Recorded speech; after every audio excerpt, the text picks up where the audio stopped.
Hello mga kapitbahay, tayo ngayon nagluluto ng pakbet. Sasangkot siya muna natin ang baboy, tapos lalagyan natin ng sibuyas at kamatis.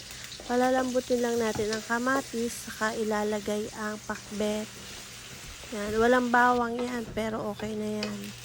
Tapos lagyan natin ng magic sarap, pampalasa at pampalinamnam. Dagdag alat ang toyo. Tapos mekos-mekos lang. Saka natin lalagyan ng tubig at hihintayin natin siyang kumulo.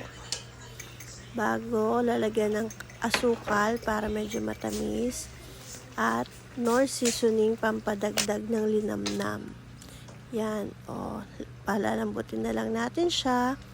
Tapos lalagyan natin ng dahon ng malunggay para mas healthy ang ating ulam. Yan.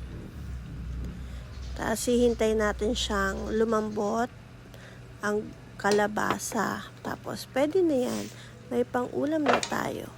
Di ba? Malambot na ang kalabasa.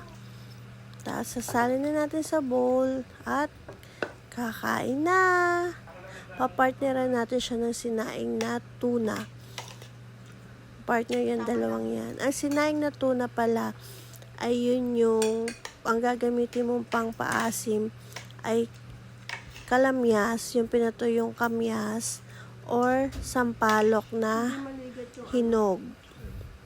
Mas masarap yon na pampaasim sa sinaing.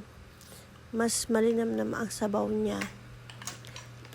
Kesa sa pag suka kasi paksiw ang tawag doon.